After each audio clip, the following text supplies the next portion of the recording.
নমস্কার বন্ধুরা, গল্পকথক মিতার চ্যানেলে জানাই তোমাকে আবারও অনেক অনেক স্বাগত।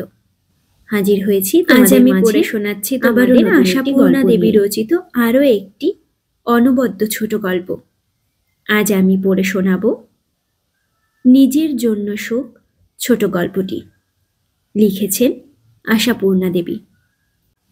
গল্প শুরু করার আগে আমার শ্রোতা বন্ধুদের উদ্দেশ্যে আমার একটি ছোট্ট আবেদন আছে।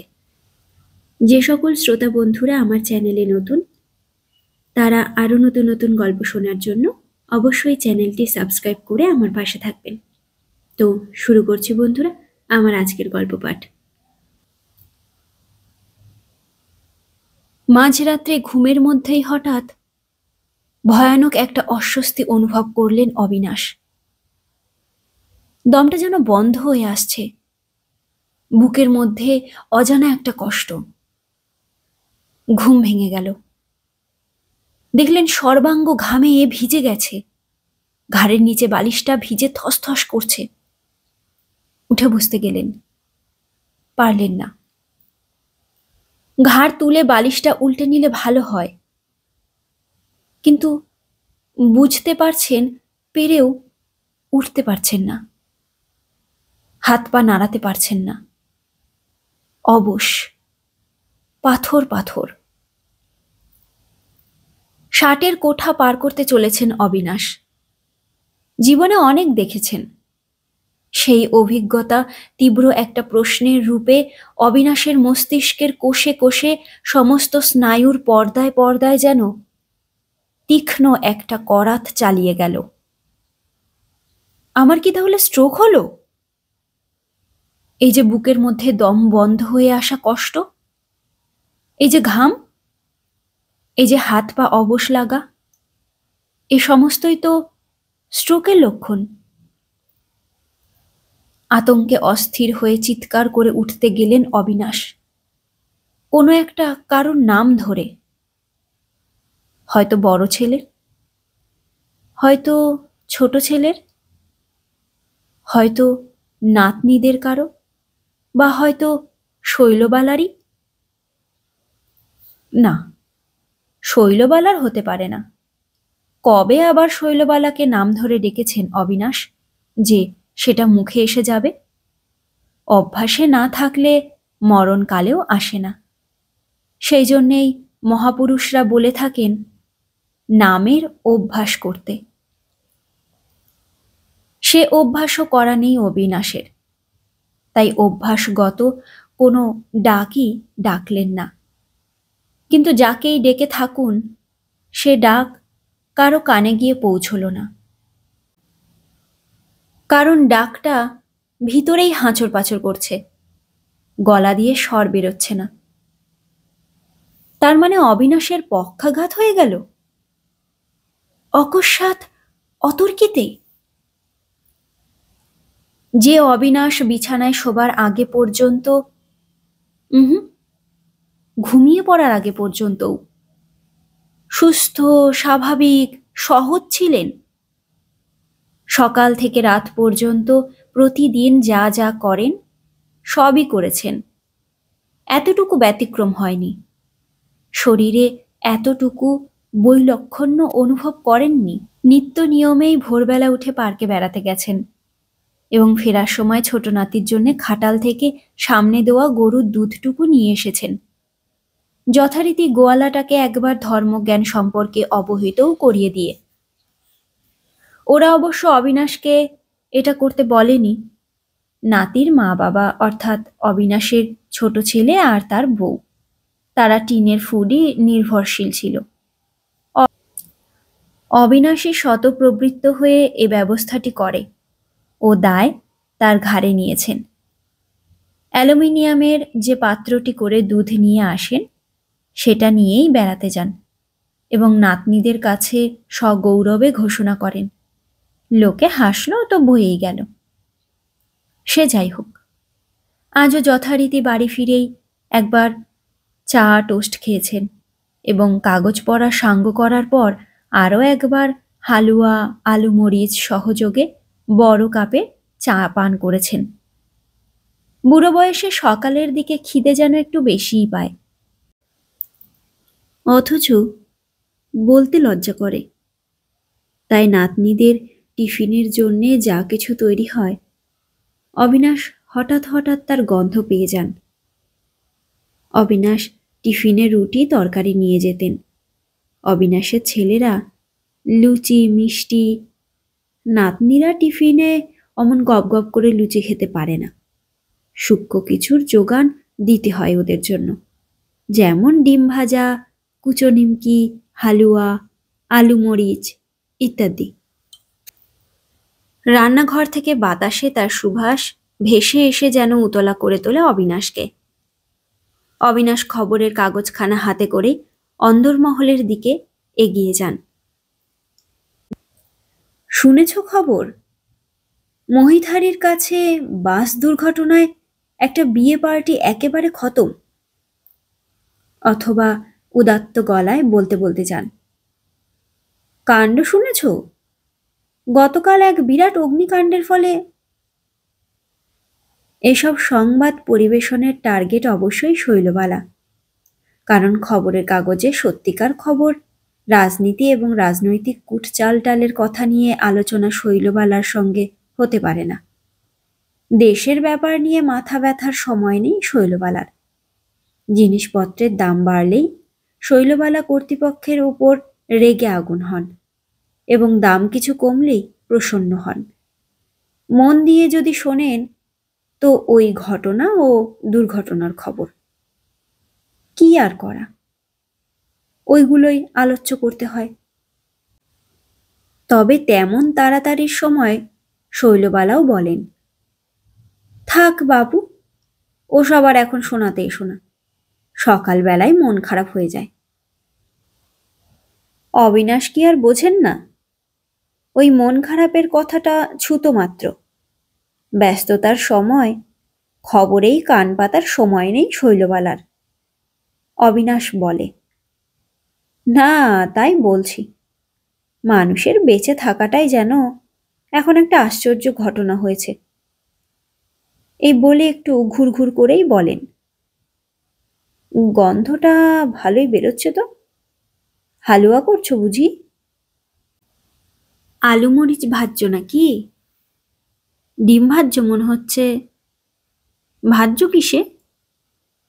ডালদায় না সর্ষের তেলে? গন্ধটা ভালো বেরিয়েছে। তা ওই সূত্রেই হোক আর শৈলবালার বিবেচনাতেই হোক, দ্বিতীয়বারের চায়ের সঙ্গে দ্বিতীয় এক প্রস্থ জলখাবার জোটে। আজও খেয়েছেন পরিতৃপ্তির সঙ্গে। অবিনাশ মনে মনে যেন দিনটার ছবি দেখতে থাকেন। দেখতে চান কোথাও কিছু দুর্বলতার চিহ্ন প্রকাশ পেয়েছে কিনা। কোথাও তো কিছুই দেখছেন না। তারপর যথারীতি বাজারও গেছেন। এটাও দ্বিতীয় প্রস্থ। বড় ছেলে সকালবেলা চাকর সঙ্গে নিয়ে বাজার করে আনে। তবু ছেলেরা অফিস চলে যাওয়ার পর অবিনাশ আরও একবার ঝর্তি পড়তি বাজারটা ঘুরে আসেন এবং অখাদ্য কিছু মাল এনে হাজির করেন, যা ওরা ছোঁয়ও না। কিন্তু থোর, পুঁই শাক, মুখী কচু, মৌরলা, পুঁটি এসব জিনিস খায় না মানুষ। খায় না তো বাজারে বিক্রি হয় কেন? যাজ্ঞে, কেউ না খাক, অবিনাশ একাই খাবেন। শৈলবালা শুদ্ধ আজকাল ধুয়ো ধরেছেন, ওসব খেলে অম্বল হয়। ওটা কোনো কথাই নয়। ফ্যাশানি বউ ছেলের কাছে সুয়ো হওয়া। অবিনাশ ওসব সুয়ো হওয়া হইর ধার ধারেন না, বরং ওই বৌমাদের দেখিয়েই একটি গাদা করে চচ্চড়ি খান আজও। আবার বিকেলে চায়ের সঙ্গে বিস্কুট খেয়েছেন। ছোট নাতনিকে স্কুল থেকে নিয়ে আসার ডিউটি পালন করেছেন। পার্কে গেছেন ছোট নাতির সঙ্গে। ঝি যায় গাড়ি ঠেলে নিয়ে, তবু অবিনাশ সঙ্গে যান। নিশ্চিন্ত হয়ে ঝিয়ের হাতে ছেড়ে দিতে রাজি হন না। যদিও নাতির মা মুখ টিপে হেসে বলে, কত বাচ্চাই তো লোকজনের সঙ্গেই পার্কে আসছে, কার আর দাদু আসছেন পাহারা দিতে। তা বলুক, অবিনাশ যান, আজও গিয়েছিলেন।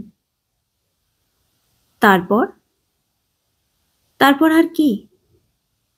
একে একে দুই ছেলে বাড়ি ফিরেছে, তাদের জন্য চা হয়েছে, সেই সঙ্গে যেমন খান একটু একটু খেয়েছেন, এবং আরও কিছুক্ষণ এটা ওটা কথায় কাটিয়ে রাত্রে খাওয়া সেরে শুয়েছেন।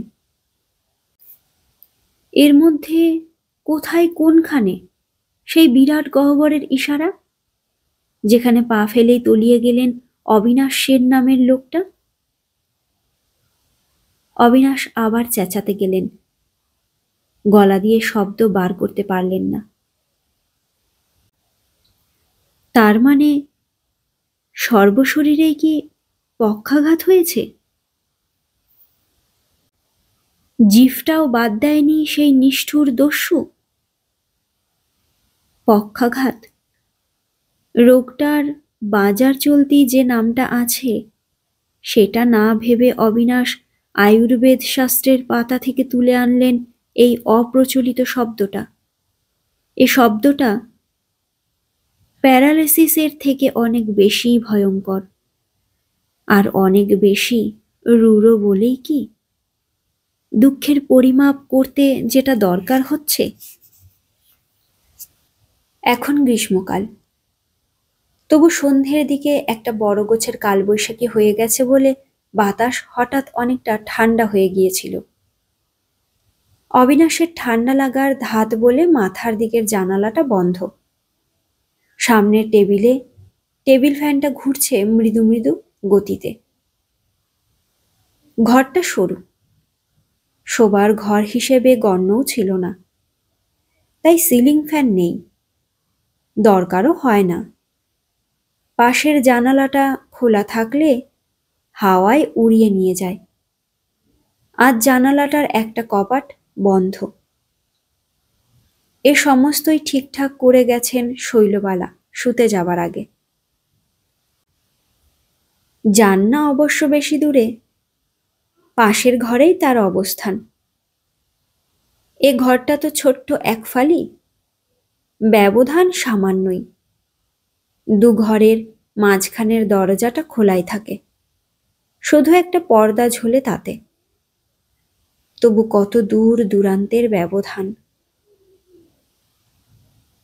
বড় ছেলের মেয়ে দুটো ধাড়ি হয়ে ওঠা পর্যন্ত অবিনাশ একটি পরম বস্তু হারিয়েছেন। যৌবনের অভ্যাস, শৈলবালার সান্নিধ্য, সেটা হারাতে হয়েছে ওই তুচ্ছ কারণটার জন্যে। ওদের মা বাপের ভাগে একটা মাত্র ঘর, বড় হয়ে যাওয়া মেয়ে দুটোকে নিয়ে শোয়া নাকি সভ্যতা নয়। অতএব সভ্যতা আর শোভনতা বজায় রাখতে শৈলবালা একদিন নিজেই এ ব্যবস্থা চালু করে বসেছেন। সাবেককালের এই বাড়িটার যে ঘরটায় অবিনাশের ফুলশয্যা হয়েছে এবং তদবধি চিরটা কাল কাটিয়ে এসেছেন, সে ঘর থেকে নির্বাসন ঘটেছে অবিনাশের। বিয়ের পাওয়া সেই সেকেলে ঢাউস জোড়া খাটে শৈলবালা এখন দুই নাতনিকে নিয়ে মজ করে শোন। অবিনাশ এই সরু ঘরটায় একটা সরু চৌকিতে। প্রথম এ ব্যবস্থার প্রস্তাবে অবিনাশের মাথায় যেন হঠাৎ বজ্রাঘাত হয়েছিল, কিন্তু শৈলবালা আগে থেকেই শাসিয়ে রেখেছিলেন। খবরদার, এ নিয়ে একটি কথা মুখে আনবে না, তাহলে লজ্জার আর শেষ থাকবে না। অতএব দুঃখ, অভিমান, ক্রোধ, ক্ষোভ সবকিছু মনের মধ্যে পুষে রেখে মুখে তালাচাবি দিয়ে আছেন অবিনাশ। বড় ছেলে যখন বলে উঠেছে, এক হিসেবে এ ঘরটাই তো দেখছি বেটার, দক্ষিণে এমন একটা বড় জানালা রয়েছে যেটা আপনার ও ঘরে বোধহয় ছিলও না, তখন অবিনাশ মুখের সামনে খবরের কাগজটা তুলে ধরেছেন। তার বৌমা যখন বলেছেন, ঘরটা আজে বাজে জঙ্গলে বোঝাই হয়ে থাকতো, বোঝাই যেত না এত সুন্দর, পূর্ব দক্ষিণের দুটো জানালা খোলা থাকলে বাতাসে উড়িয়ে নিয়ে যায়, তাই না বাবা? তখন অবিনাশ বলেছেন, বৌমা, তোমাদের ধোপা আসবে কবে? শৈলবালা অবশ্য বোঝেন অবিনাশের নিঃশ্বাস ফেলার তারতম্যটুকু পর্যন্ত হাড়ে হাড়ে বোঝেন, কিন্তু সেই বুঝতে পারাটা অন্যকে বুঝতে দেন না, না বোঝার ভান করে থাকেন। তবু এখন অবিনাশ তার অন্তিম আর্তনাদ তাদের কানেই পৌঁছতে চেষ্টা করলেন, যারা তার কথায় কর্ণপাত করাটা খুব একটা দরকারি মনে করেন না। কিন্তু পৌঁছচ্ছে কই? অবিনাশের আপ্রাণ চেষ্টা ব্যর্থ হচ্ছে, আর ঘাম বাড়ছে। দুঃখে যন্ত্রণায় জোরে কেঁদে উঠতে চেষ্টা করলেন, আর তখন গলা থেকে একটা গো গো আওয়াজ বেরোলো, অনেকটা যেন ক্রূর কোনো জন্তুর আর্তনাদের মতো। এখন অবিনাশ তার বড় নাতনির গলা শুনতে পেলেন। দিদা, ও দিদা। দাদু কিরকম চেঁচাচ্ছে। তার মানে শৈলবালা এখনো সুখনিদ্রায় বিভোর। এ আওয়াজ তার সেই ঘুমের গভীরে গিয়ে পৌঁছতে পারেনি। উফ! অবিনাশ এই হাত কয়েক দূরে পড়ে থেকে মৃত্যু যন্ত্রণা ভোগ করছেন, আর শৈলবালা আবার বুকের কাছটায় কি যেন ডেলা পাকিয়ে উঠল। তাই ভালো। সুখের ঘুম ভেঙে সকালে উঠে অবিনাশের মরামুখী যেন দেখে শৈলবালা আর তার ছেলেরা। মনে মনে স্ত্রীপুত্রের প্রতি এই ভয়ঙ্কর অভিশাপ বাণীটি উচ্চারণ করে ওঠার সঙ্গে সঙ্গে চোখ দিয়ে এক ঝলক জল গড়িয়ে পড়ল অবিনাশের। কিন্তু অবিনাশের অভিশাপ কার্যকরী হল না। পরক্ষণেই শৈলবালার সদ্য ঘুম ভাঙা আর্তস্বর, উমা, সে কি? তৎপরক্ষণেই পর্দা নড়ল। শৈলবালার আলুথালু মূর্তিটা দেখা গেল পর্দার গায়ে। অবিনাশ চোখ বুঝলেন। জল গড়িয়ে পড়া চোখটা শৈলবালাকে দেখাতে ইচ্ছে হল না। চোখ বুঝে থেকেই অনুভব করলেন অবিনাশ, নাতনি দুটোও চলে এসেছে এ ঘরে। তার মধ্যে ছোটটা তারস্বরে, বাপি, বাপি, কাকু, কাকু, রবে ডাকতে ডাকতে ছুটে বেরিয়েও গেল। অবিনাশ অনুভব করছেন শৈলবালা অবিনাশের সরু চৌকির কিনারাটুকুতেই বসে পড়ে অবিনাশের ডান হাতের নাড়িটা টিপে ধরেছেন। কবরেজ বাড়ির মেয়ে এবং সহজাত বুদ্ধিতেও নারী জ্ঞানটা শৈলবালার প্রখর, আর সেই জ্ঞানটা সম্পর্কে রীতিমতো সচেতন। কারুর অসুখ বিসুখ করলেই শৈলবালা আগে এসে তার নাড়িটা ধরেন। অবিনাশ অনুভব করছেন শৈলবালা অবিনাশের হাতটা সাবধানে বিছানায় নামিয়ে দিয়ে তাকে ঠেলে ঠেলে আপ্রাণ ডাক দিচ্ছেন, শুনছ? ওগো, শুনছ? কি কষ্ট হচ্ছে? শুনছ? খারাপ স্বপ্ন দেখেছ? ইচ্ছে করলেই চোখটা খুলতে পারেন অবিনাশ। চোখের পাতায় পক্ষাঘাত হয়নি, তবু সে ইচ্ছে তিনি করলেন না। তিনি ওই আকুল ডাকটি উপভোগ করতে লাগলেন। শুনছ? ওগো, বলো না, কি কষ্ট হচ্ছে? তার সঙ্গে শৈলবালার প্রেম স্পর্শ। অবশ্য এই স্বপ্নীল উপভোগটি স্থায়ী হল না। দুই ছেলেই এসে গেল। অবিনাশ চোখ বুঝেই দেখতে পাচ্ছেন একজনের পরনে সিল্কের লুঙ্গি, আর একজনের ডোরা কাটা রাত পায়জামা। বাপের বিছানার কাছে এসে দাঁড়িয়ে মুখ ঝুঁকিয়ে উচ্চস্বরে ডাকছে, বাবা, বাবা। তারপর নিচু গলায় বলল, ব্যাপারটা কি? শৈলবালার উত্তর শুনতে পেলেন, কি জানি, রিঙ্কু আমায় ঠেলে জাগালো, দাদু কিরকম চেঁচাচ্ছেন বলে। এসে ডাকাডাকি করছি, সাড়াই পাচ্ছি না।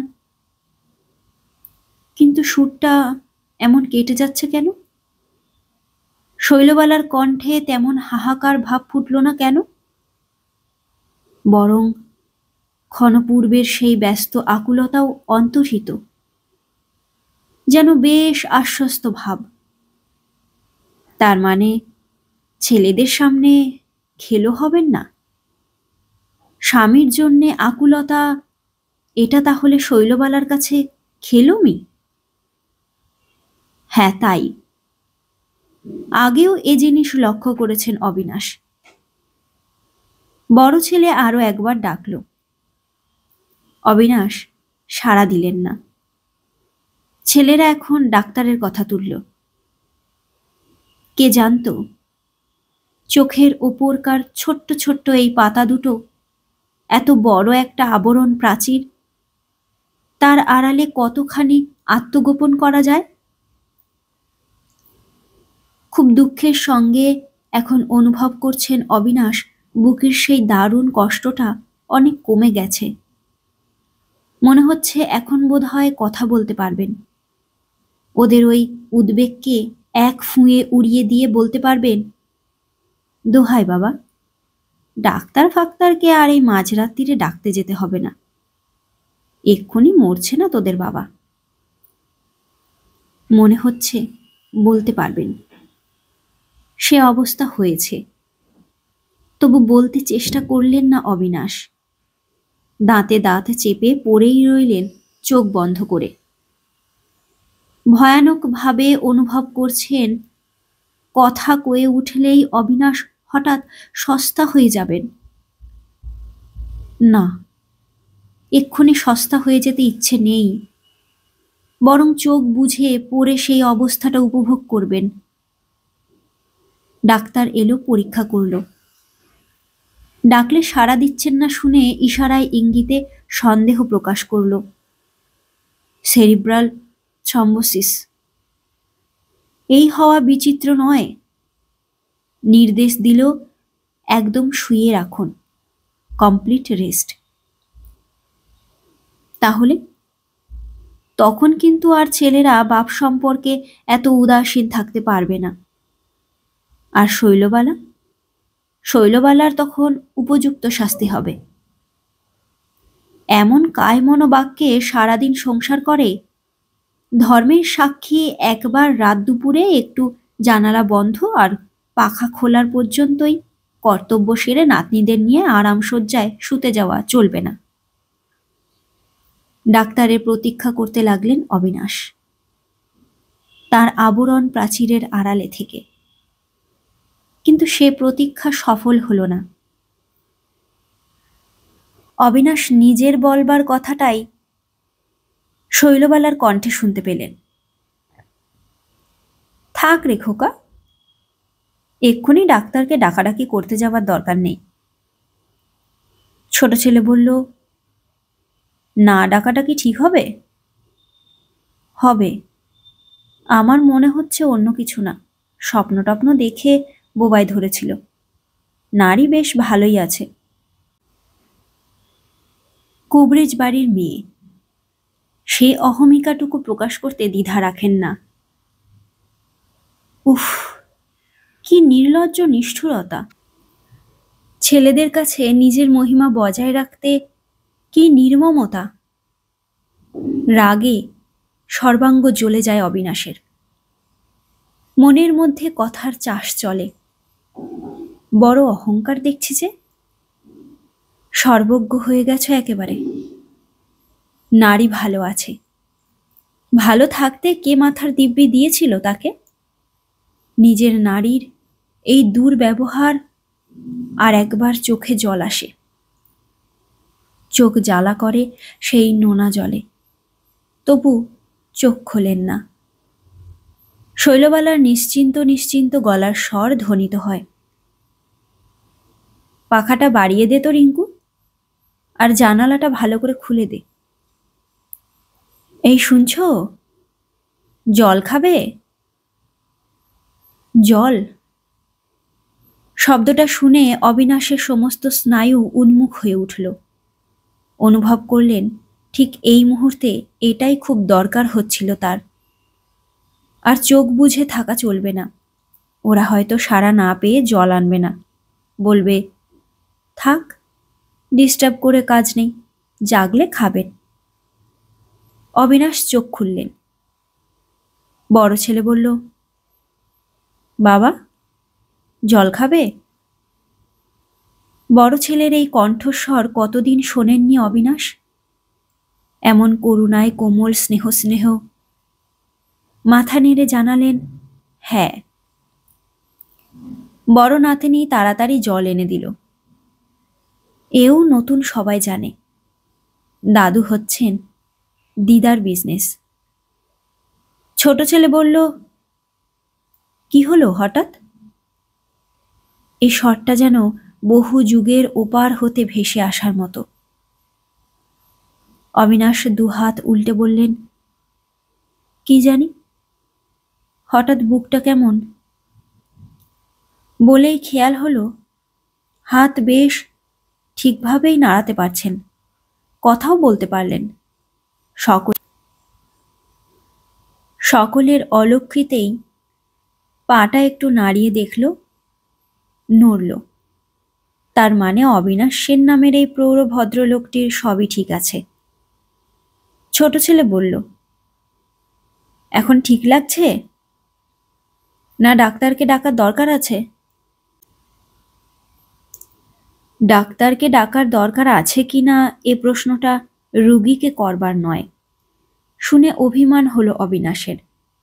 আবার চোখে জল এলো। মাথা নেড়ে বললেন, না। তাহলে শান্ত হয়ে ঘুমোবার চেষ্টা করো।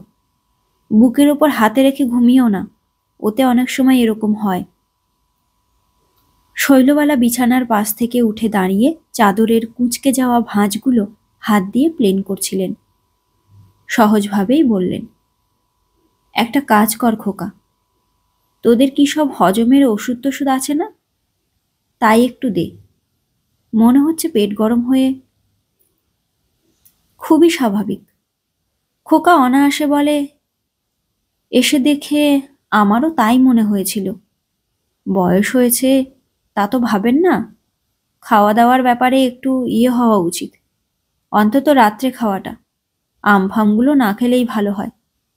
আমার তো বাবার খাওয়া দাওয়া দেখে ভাবনাই হয়।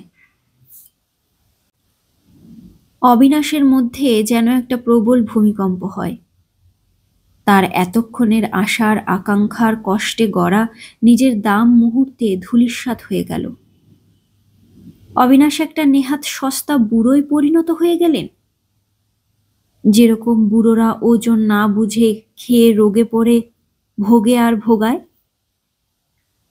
শৈলবালা একটা গেঞ্জি নিয়ে এসে বললেন, ঘামের গেঞ্জিটা ছেড়ে ফেলো। খোকা, বুদু, তোরা ঘুমোগে যা। খোকা একটা হাই তুলে বলল, আর ঘুমের 12টা বেজেই গেল। বুদু বলল, হ্যাঁ, মাঝরাত্রির এরকম হইচই। আমারই পেটের মধ্যে কেমন যেন করছে, ঘুম আর হবে বলে আশা নেই বলল, কিন্তু চলেও গেল। বলল না, ঘুম যখন হবেই না তখন না হয় বাবার কাছেই বসে থাকি একটু। নাতনিরা তো জল খাওয়া দেখেই চলে গেছে। এখন একা শৈলবালা, তাও নড়াচড়ার ভঙ্গিতে চলে যাওয়ার প্রস্তুতি সুস্পষ্ট। অবিনাশ নির্লিপ্ত গলায় বললেন, তুমিও যাচ্ছ? শৈলবালা অপ্রতিভভাবে বললেন, না, খোকা ওষুধটা দিয়ে যেতে ভুলে গেল কিনা দেখে এসে বসছি একটু। বসে থাকতে হবে না, এখানেই শোও না। শৈলবালা অবিনাশের 3.25 ফুট চওড়া চৌকিটার দিকে তাকিয়ে আরো অপ্রতিভ গলায় বললেন, কি যে বলো, ভারী মাঠ ময়দান বিছানা তোমার। আশ্চর্য, এই কিছুদিন আগেও একসঙ্গেই শুয়েছেন শৈলবালা, অবশ্য সেই মাঠ ময়দান খাটটাতে। আসলে কিছু অভ্যাস একবার ছেড়ে দিলে আর একবারও সেটা করা যায় না, তাতে লজ্জা আছে। খাওয়া পড়া শোয়া সব ব্যাপারেই। অবিনাশ বললেন, একবার ট্রেনের বেঞ্চিতেও দুজনে এক কম্বল মুড়ি দিয়ে। শৈলবালা তাড়াতাড়ি বললেন, থামো তো, সেদিন আর এদিন, এখন নাতনিরা দেখলে হাসবে না? যাই দেখি খোকা কি করল। বলে উঠে গেলেন শৈলবালা। আমি ওষুধ খাবো না, এই বলে অবিনাশ পাশ ফিরে দেওয়ালমুখো হয়ে শুলেন। শৈলবালা বোধহয় দেখলেন সাপে বর। ছেলেরা বোধহয় সত্যি ভুলেই গেছে, আবার তাদের ডাকাডাকি করতে লজ্জা করছে।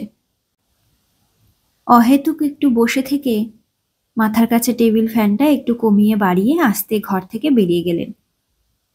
নাতনি দুটো হয়তো জেগে আছে, ভাবতে পারে বুড়ো বুড়ি এতক্ষণ কি প্রেমালাপ করছে।